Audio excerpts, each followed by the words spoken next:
नमस्कार, तारा boys YouTube channel के अंदर आप सभी का बहुत बहुत स्वागत है। और आप हमारे यूट्यूब चैनल पर नए हैं तो चैनल को सब्सक्राइब ज़रूर कर दें। वहीं महाराष्ट्र की सियासी राजनीति के अंदर बड़ा उलटफेर मचाने वाली खबर सामने आ रही है। सीएम उद्धव ठाकरे के खिलाफ शरद पवार ने एक बार फिर बड़ा मोर्चा खोल दिया है। लगातार विपक्ष के नेताओं से मुलाकात कर रहे इस दौरान प्रशांत किशोर के साथ में हुई बैठक के बाद शरद पवार ने अपने बगावत के सुर तेज कर दिए एमवीए गठबंधन को लेकर।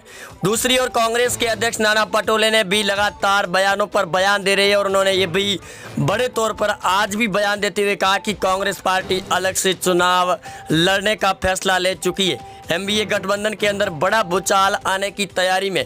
तो दूसरी ओर महाराष्ट्र के पूर्व गृह मंत्री अनिल देशमुख के पीए और उनके खास आदमी पर ईडी की छापेमारी पड़ चुकी है और उनको गिरफ्तार भी कर लिया गया है। वहीं अब जल्द अनिल देशमुख के अरेस्ट वारंट भी निकल सकता है उनको लेकर, जहां एक तरफ करीब 100 करोड़ रुपए वसूली कांड को लेकर सचिन वाजे से लगाकर कई बड़े नाम सामने भी आ चुके हैं। इस दौरान शरद पवार ने अनिल देशमुख का लगातार पक्ष लेते हुए उन्हें बचाने की कोशिश जारी रखी थी, लेकिन अब जब सरकार के ऊपर ही बात आकर अटक गई है तो वहीं उद्धव ठाकरे की नींद भी उड़ चुकी है।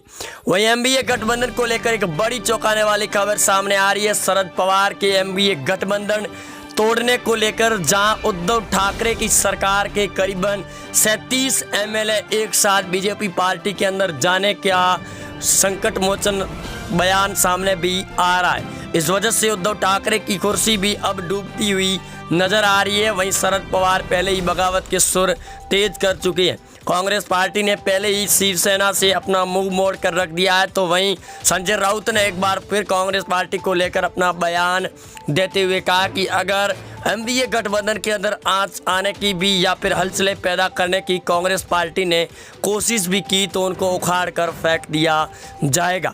अब देखना इस बात को दिलचस्प होगा कि महाराष्ट्र के पूर्व गृह मंत्री अनिल देशमुख के इस्तीफा देने के बाद भी जांच रुकने का नाम भी नहीं ले रही है। ईडी की जांच के अंदर उनके पीए और उनके जो वकील थे उनके अरेस्ट वारंट होने के बाद में अब अनिल देशमुख पर भी गाज गिरनी है। और जब गृह मंत्री अनिल देशमुख पर गाज गिरेगी तो उसके बाद में शिवसेना से लगाकर एनसीपी के कई बड़े नेता भी बेनकाब हो जाएंगे।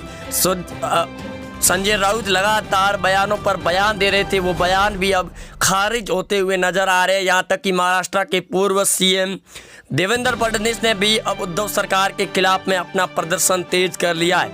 आरक्षण को लेकर लगातार महाराष्ट्र के अंदर खींचातानी देखने को मिल रही है, जहाँ उद्धव ठाकरे और महाराष्ट्र के पूर्व सीएम देवेंद्र फडणवीस के बीच में भी लगातार बयानबाजी शुरू हो गई है। इस बीच में एमवीए गठबंधन के लिए अब शरद पवार एक तरह से मुसीबत बनते हुए नजर आ रहे हैं। कांग्रेस पार्टी ने पहले ही अपना मुख तेज कर लिया था और अब देखना इस बात के लिए होगा कि आखिरकार एमवीए गठबंधन की सरकार को कैसे बचाएंगे शरद पवार या फिर उद्धव ठाकरे। शिवसेना के अंदर नेताओं की बगावत देखने को मिल रही है, इसी वजह से देवेंद्र फडणवीस भी अब लगातार उद्धव ठाकरे पर बयानों पर बयान दे रहे कि महाराष्ट्र के अंदर बालासाहेब ठाकरे के सिद्धांतों पर चल रही शिवसेना सरकार अब उनके सिद्धांतों को भूल चुकी है। सामना मुखपत्र के अंदर संजय राउत लगातार केंद्र सरकार से लगाकर बीजेपी पर आरोप लगा रही है। एक तरफ संजय राउत ये भी बयान पर बयान दे रहे हैं कांग्रेस पार्टी को लेकर कि अगर कांग्रेस पार्टी ने अपना अलग से चुनाव लड़ने का फैसला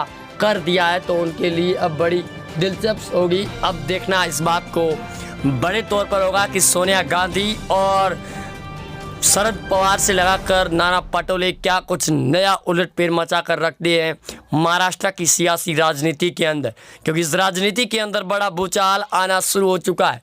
संजय राउत भी शरद पवार पर बयान दे रहे हैं और शरद पवार अपने आवास दिल्ली के अंदर बड़ी बैठकें लगातार कर रही है विपक्ष को लेकर। एक तरफ बीजेपी पार्टी के खिलाफ में प्रदर्शन शुरू हो चुका है तो दूसरी ओर कांग्रेस पार्टी के लिए भी इस बात की चिंता है कि होने वाले 2022 के चुनाव के अंदर आखिरकार वो अपना कैसे फिर से वर्चस्व स्थापित करेगी।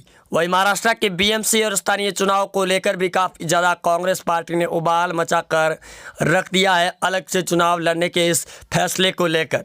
उद्धव ठाकरे ने भी अपनी नाराज़गी जाहिर की है, जहां एक तरफ आपको बता दें कि महाराष्ट्र के उप सीएम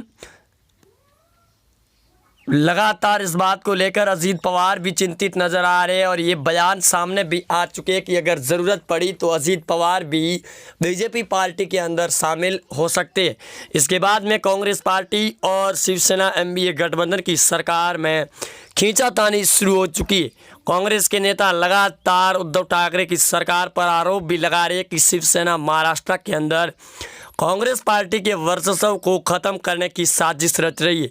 अब इस बात की चिंता है कि आखिरकार कांग्रेस पार्टी कैसे बचाएगी अपनी साख और फिर से महाराष्ट्र के अंदर लौटकर आएगी या फिर नहीं आएगी। इस बात की भी चिंता है कांग्रेस पार्टी से जुड़ी हुई है। और जहाँ एक तरफ शरद पवार और गृह मंत्री अमित शाह के साथ भी बड़ी बैठक होने की आशंका जताई जा रही है, जो कांग्रेस के लिए इस बात की चिंता है कि अगर शरद पवार केंद्र के अंदर बीजेपी पार्टी के साथ गठबंधन करते हैं तो उद्धव के लिए भी अब काले संकट के बादल शुरू हो जाएंगे।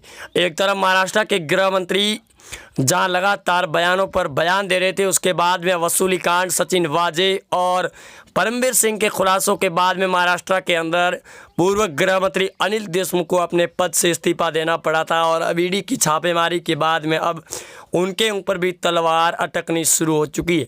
यहाँ तक कि महाराष्ट्र शिवसेना के नेता प्रताप सरनाईक ने यह भी बयान देते हुए कहा कि अगर उन नेताओं को बचाना है या फिर उनकी सरकार को बचाना है 5 साल के लिए, तो उद्धव ठाकरे को लेटर के अंदर वो लिख चुके हैं कि महाराष्ट्र के अंदर फिर से बीजेपी के साथ गठबंधन कर लिया जाए, बीजेपी पार्टी और शिवसेना पार्टी को लेकर। वहीं दूसरी ओर बंगाल की राजनीति के अंदर भी उलटफेर मचा हुआ है ममता बनर्जी को लेकर, जहां एक तरफ ममता बनर्जी केंद्र सरकार के खिलाफ में और पीएम मोदी के खिलाफ में बयानों पर बयान देती हुई नज़र आ रही है। अब इस बात की चिंता है कि महाराष्ट्र के अंदर कांग्रेस पार्टी और दिल्ली के अंदर अरविंद केजरीवाल से लगाकर होने वाले 2022 के विधानसभा चुनाव, पंजाब और यूपी के अंदर कांग्रेस पार्टी अपना फिर से कुछ करिश्मा करके दिखाएगी या फिर सुपड़ा साफ करके ही दम लेगी। राहुल गांधी और वायनाड के सांसद लगातार उनके ऊपर सूरत की अदालत के अंदर चल रहे इस कोर्ट को लेकर उन्होंने भी अपना बयान जारी करते हुए और कोर्ट के अंदर हाजिर होते हुए उन्होंने माफीनामे से इनकार कर दिया, जिसके बाद में अब और सख्ताई बरती भी जा सकती है। बंगाल की राजनीति में ममता बनर्जी के इस्तीफा देने का समय आ चुका है, जहां आपको बता दें कि नंदीग्राम की सीट हारने के बाद ममता के लिए अब एक सीट निकालना बड़ा ज़रूरी हो चुका है। और चुनाव आयोग अभी फ़िलहाल इलेक्शन उपचुनाव करवाने के मूड के अंदर नज़र नहीं आ रहा है। ममता बनर्जी लगातार इलेक्शन बोर्ड पर भी आरोप लगा रही है, तो दूसरी ओर कोलकाता हाईकोर्ट नंदीग्राम की चुनावी रिकाउंटिंग को लेकर भी लगातार फैसला सुरक्षित किया भी जा रहा है। वहीं आप जुड़े रहेंगे हमारे साथ, चैनल को सब्सक्राइब जरूर करें। मिलते हैं नए अपडेट में। जय हिंद।